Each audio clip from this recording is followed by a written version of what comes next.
let's start off by looking at the protest earlier on. And a lot of people had expected it to go on because after the president spoke, they said, irrespective of that speech or that address, they were still going to go ahead with the march. Yes, I mean, it was just very, very important for both the government and labor leaders to allow the strike to go on. The protest to go on. Because if you look at the temperature of the economy right now, a lot of people are expressing their dismay, and you need to allow people to ventilate their anger. And the labor unions had not gone on strike, on a protest march like this for a long period of time. They were supposed to have done that when Tinubu just got in, but he called for patience and all of that. The leaders were, called all sorts of names by their members and all of that. And so even the labor leaders couldn't have prevented this. And so if you look at the tone of the NLC president and the TUC president, you see that they are saying that, yeah, we are considering some of the things announced by the president, but we just have to go out there and express our grievances.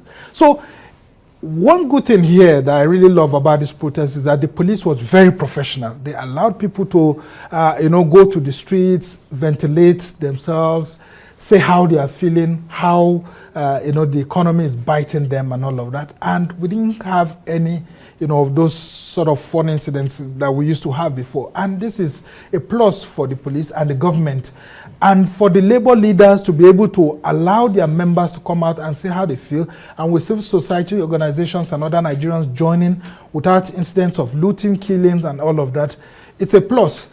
But what sort of message would they have been sending to the government?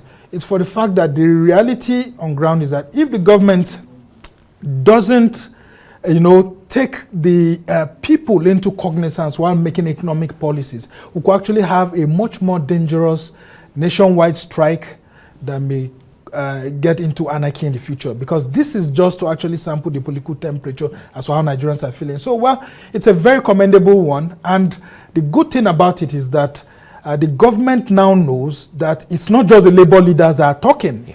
Every Nigerian is saying that, look, something needs to be done. Yes, you are allowing the market forces to determine it, but where are the refineries, like they are saying? The public-owned refineries.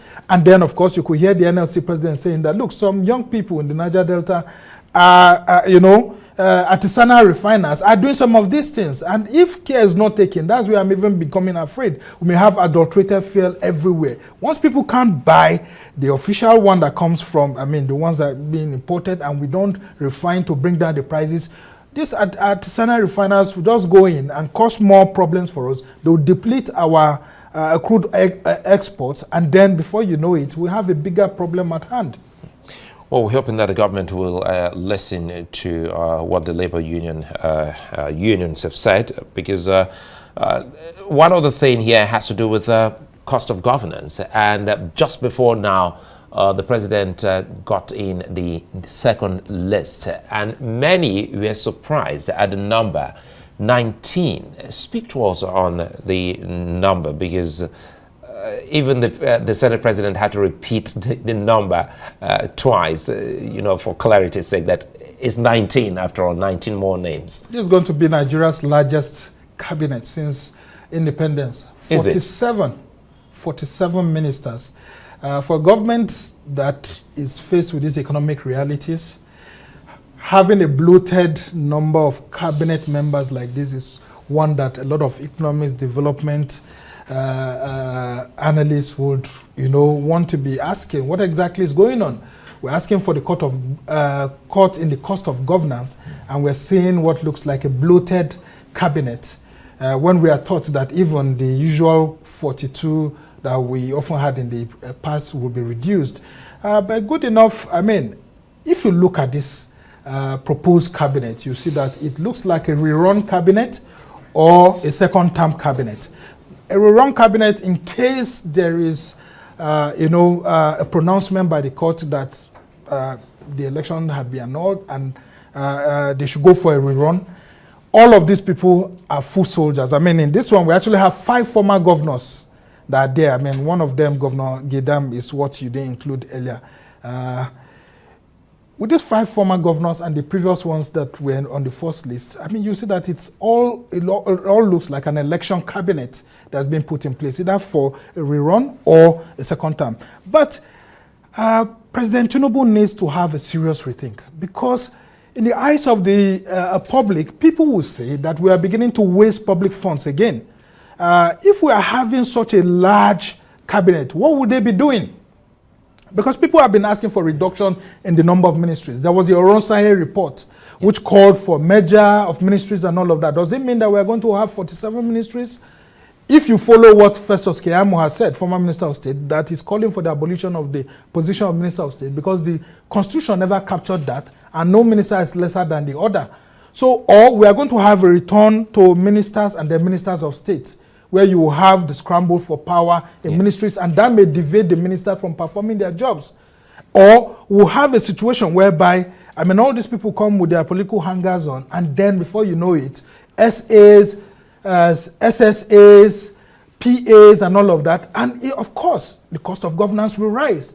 So it's a good one in the sense that you have some good spots, bright spots there, like, for example, a ministerial law for the indigenes of the Federal Capital Territory, which, I mean, is something that has been asked for a long period of time, is there.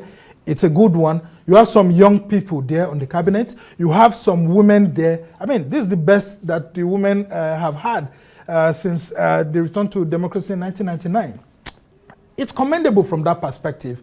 But in terms of the cost of governance, I think this government should have a rethink. So what we should do now is to tie the knots and say, look, this number of SAs or SSAs or PAs, that's the aides that are going to be hired by the ministers, must be reduced. The Secretary of the Government of the Federation has a great job ahead of him to ensure that he works with the Chief of Staff to the President and the President himself to put a template whereby these people do not come with bloated aides here and there. But as per affecting the cost of governance, I can tell you that it will continue to be a debate. And I don't know how they will manage the Federal Executive Council meetings with such a number of people, with the number of SAs that we have.